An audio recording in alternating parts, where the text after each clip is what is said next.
Hello, my name is Jeff Pagano, and welcome to Harping on Rugby, where, with the help of some fellow fans, I get the chance to harp on what's going on with Leinster, Ireland, and the wider rugby world.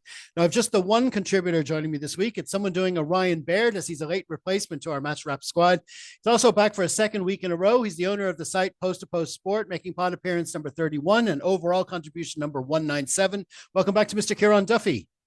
Yeah, I'm pushing that 200 overall contribution. I don't know if the IRFU podcast section recognizes these types of things, but I'm We'll hoping come to up. get my We'll come up official with a cap. commemorative jersey and a scarf and all that kind of stuff. I think Hopefully, that's in order. I, I'll get onto the merch department. So this brings us to our final thoughts, starting with Kieran.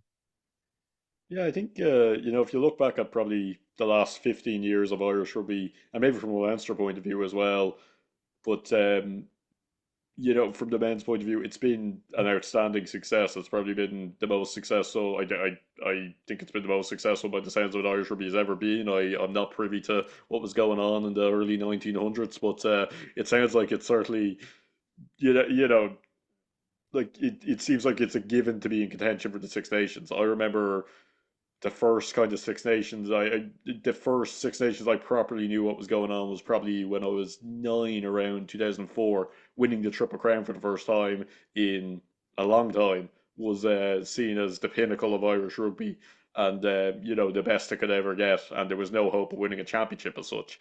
But now we're almost expecting Ireland to not only win games but win them very well and win them comfortably, and it's right to have standards. It's right to have standards, absolutely. But like, there are going to be games like this where we were playing a buoyant Wales side who brought in a lot of their better players as well. The team wasn't as bad as the team that played France, so I don't think the games are directly comparable. We're playing them in Cardiff, and it's a tricky season for Ireland because as I think Simon used to be, I do rate him as a manager, but he's only been with this team for a very short period. So so at the end of the day, I think these are good wins as well that you need to get. You need to get these wins where you just show good character. You manage to get the job done. It's not always pretty, but sometimes you need to dig in. Ireland were 8 points down in that game and could have easily said, "Right, this is a nightmare. This is hard. Throw in the towel." But in fairness, they showed that. I mean, I know character and adversity are probably overused words these days, but that's what they showed. That bit of character. I thought, look, a lot of players didn't play to their best, but I thought they all dug in well and played as a team. Peter O'Mahony was excellent, Bundy Aki was excellent, Jack Conan, Josh van der Fleer, Tyke Byrne, very good. Jameson Gibson Park again, I think he's back to his best. We were saying that after last season, he probably in the early part of the season, he probably wasn't as good as he had been. I think he was excellent today, but considering just an Ireland team that had a few injuries, look, I'm happy with that. Six Nations is a tough competition. I mean, you have at least two away games against other tier one nations, and you're going to play, five tier one nations in a short space of time. There's going to be injuries, suspensions, things like that. So, in fairness, I think like to win in the end, the way we win, we had to dig in, had to kick a few penalties. It wasn't easy, it wasn't comfortable, but managed to get it. I actually think, putting my Leinster hat on, I would have no problem if Leinster win a European Cup final like this. I mean, like, I would have no problem if, if Leinster had shown that kind of character in the European Cup last season, we'd be European champions, and there it wouldn't be four finals lost in 6 seasons. So at the end of the day, if Ireland had won a World Cup quarter final in this manner, where it wasn't great, it wasn't easy, we had to dig in, then suddenly that's over too. So sometimes I think a flaw in, particularly in Leinster rugby, we have, and maybe it seeps into Irish rugby too, is we try to play a bit too nicely, we try to play a bit too fancy, we play a bit too romantically. Sometimes you just have to win the game, kick a few points, win the game, beat Zebre 3-0. It's what happens sometimes. And we managed to do that without being great. We'll have to be a lot better against France. I don't think this France side is as good as they were before the World Cup, but they're still a very good side. I would still say they're very capable of beating Ireland. I'd hope it's a good atmosphere in that game in the Aviva. We will have to fix things, but look, I think every time, if you look back at any team that's won the Six Nations era, there's always one game. Sorry, if you look back at any team that's won a championship by either winning 4 or 5 games, sorry, I forgot that word's banned. That's getting bleeped out. But if you look back at teams that win the championship, they generally have a game where things aren't going great. They generally have a game where things don't suit them. Not just Ireland, going back when Wales have won it, when in Italy, when France have won it, when England have won it. Um, they generally have a game where things weren't easy and they had to dig in and it had to be a bit ugly. Ireland had that a few years ago in 2023. Last game against England was expected to be very easy. It wasn't at all. And there are times you just had to dig in and win a bit ugly. And to be honest, winning ugly is still winning.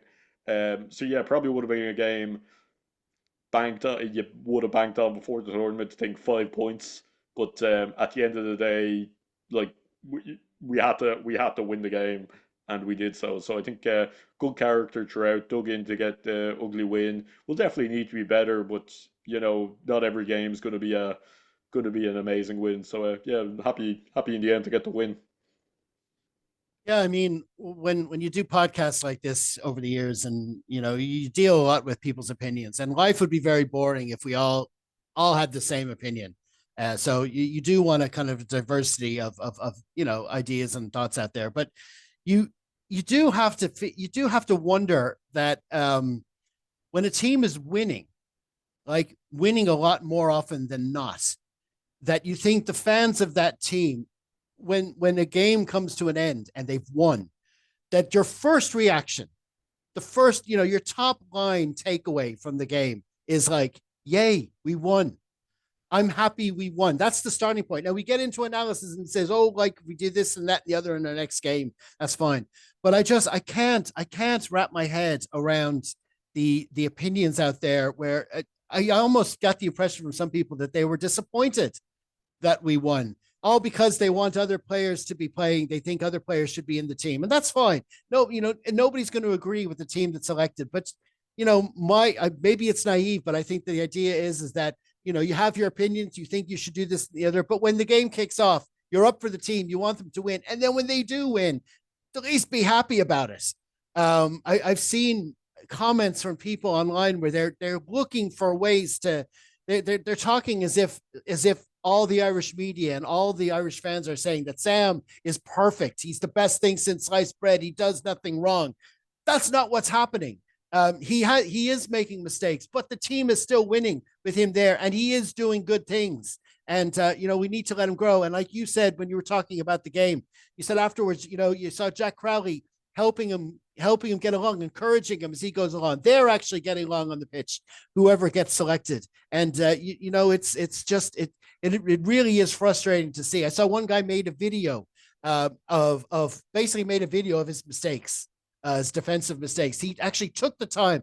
The game wasn't finished 24 hours before he was. And I've edited videos like this. So you take out certain clips. That takes ages to do. He spent all that time just to supposedly show that for some reason maybe he shouldn't be picked. You could make that video for any player in any match because no player does everything perfect in a game. It baffles me. I can understand criticism coming from outside. The Welsh press would be saying Ireland benefited from the 20-minute red card. That's fine, but it's coming from within Irish fans, and I just think for just eventually we just, if there's some way we can just, I don't know, just chill out and go for and support the team. I know that's incredibly naive, but it's just infuriating to see it after when the team is winning. Obviously, the team is losing every week. I mean, you look at the Welsh team, the run they've gone through. You can have arguments all the like, this guy should be starting, that guy be starting. That's when you think that something's got to be wrong. But when you said yourself, the Six Nations, it's an attritional 7 weeks of 5 top quality matches, home and away, and to win the thing 3 years in a row is not an easy thing to do. We said that before the competition, and we're 3 matches in. We've got 3 wins. We've got France to come in the Aviva. It won't be easy. They've got a big points difference gap on us. We're going to have to stay ahead, but you still have to say that we've a good chance of winning that game. You still have to back this team with the way they're defending and stuff. And if you're not doing that, I don't know what rugby you've been watching over the past 3 matches. That's my little rant on that. But anyway, listen, it's Just to come in yeah, on that, I think there's a section of, and it's across all the board. I'm not going to say it's, I'm a Leinster fan, there are sections of Leinster fans who don't have a good attitude, or a section of Munster, Connacht, Ulster. They want to see their province doing well, but they don't necessarily want what's best for Irish rugby. They may say Mm. they want, but really what they want is for the best for their province, I've and seen they that want. from Leinster fans too, Oh, to be oh yeah, fair. for Leinster Yeah, fans it's, too. There yeah, were Leinster yeah, fans yeah, who yeah. weren't happy that Tyke Byrne was playing. I mean, he's a world class. He makes any team in the world at lock. But I think like I have no problem with it. Peter O'Mahony had an excellent game. Yep, He changed the game. Matt Canson was massive. I'd have no problem if Jack Crowley starts against France. I wouldn't even see it as Sam Prendergast being dropped. I'd just see it as rotation. absolutely. I'd look at when Craig Casey's fit, I'd see him as our starting nine for the World Cup. You're looking at Gibson Park's age. I just think some fans find it hard to acknowledge that this is the Ireland team. This isn't about Leinster versus Munster versus Ulster versus Connacht. This is the Ireland team. They're all together. When it's provincial stuff, I want Leinster to win all the games. I want Leinster to do things, but I'll also acknowledge that it's important for Irish rugby that Leinster, Munster, Connacht, and Ulster are all strong and are all good Mm. provinces. So I would hope, like, if there was a way of all four making the playoffs, absolutely, I'd hope so. I hope Leinster ultimately win. I want that, but we can't have a position where one province is the best and winning everything, and then the rest of them are bottom of the table losing every week. That's not good for Irish rugby. So I think there's this kind of facade that a lot of groups of fans, including Leinster and from Munster, Ulster, and Connacht, where fans say they want what's best for Irish rugby. They put on a guise of we want what's best for rugby, and we're trying to do that. But really, what they want is what's best for their province, and for their province have the kind of dominance for Leinster. Because I would love if there were 8 to 12 um, players from each team, maybe 7 to 13 players from each team, making up a 40-man Ireland squad. I'd be happy with that. That'd be great. I don't want it to be Leinster and friends. In fact, it would take some of the pressure off Leinster for the mid Six Nations games and the South African tour. But that's the way it is right now, and that goes back to a debate we had earlier in the season about developing academies and player pathways. But there just seems to be this weird begrudgery in Ireland where, well, if it's not my players doing it, I don't want to support the team. It just Mm. seems to be that weird begrudgery. So, yeah, I think it's maybe a natural thing, Ireland begrudgery. We know it's there, but I think it's that kind of bias of, look, support the team, support Ireland, support what they're doing. They're all playing for the jersey. And in fairness, like, I don't think any of the players have that kind of rubbish when they're playing for No. Ireland. Like, if Leinster were playing Munster tomorrow, there'd be plenty of rivalry and plenty of getting at each other. But I don't think Peter O'Mahony and Caelan Doris are getting into a scrap. I don't think Conor Murray and Jamison Gibson Parker getting into a scrap. I think they all want to play for Ireland and win the game. So, and look, debates about selection are going to happen. And as I said, there's more. There's probably more than one strong team that Ireland could put out. I think we're lucky that we have more than 15 plus 8 good players. But yeah, I think it's a problem. And Ireland won the game at the end of the day, and there was a time where we didn't do that very often. So I'm happy enough with it. It wasn't easy, it wasn't perfect, but I don't think particularly targeting a young player who's in his first Six Nations, saying it was all his fault that we only won by a little bit. It's just and these are coming from people who said that they didn't want him to start because they wanted to protect him from the public eye, and there's just always this bias. But yeah, it's frustrating. But at the end of the day, I think it comes from every province. I'll say that as a Leinster fan, including Leinster. But we need a strong four provinces, and we need a strong Ireland team to make rugby work. And regardless of who's playing, they're playing for Ireland. So we have to, whether they're from which province they're from, including New Zealand and South Africa, whatever province they're from, we have to get behind them. Yeah, I mean, you want coaches to say, "There's your squad, there's your players. Pick the best team from the pool of players, and don't be going on about, don't be thinking about quotas for provinces in the team. And if you accept that, there's a chance there's going to be a team that's heavily. There's only 4 provinces. There's going to chance there's going to be one of them that's going to have that could have most of the players. There's a chance maybe one province won't have any players. But then you look at the A International; they are trying. They've got a tour to South Africa in October or November last year, whenever that was. They had a tour, the Emerging Ireland Tour, and then they had this A. They are giving them opportunities to play in green, which is a risk in itself because that's injuries that could lead to injuries that'll affect the provinces in the URC. So like there's a balance to be made, but I just when the green jersey goes on, can we just support the team? Like I said, especially when they're winning. And this is a game they won. And we're happy about it anyway. That's all I'm saying. Anyway, listen, we're going to leave it there. Many thanks, Kieran, for joining me. Hope to have you back on again soon, man. Best of luck. Yeah, nice to talk to you, Jeff. Just to say on Postable Sport, I'll have I'm doing monthly features on the World Cup qualifiers.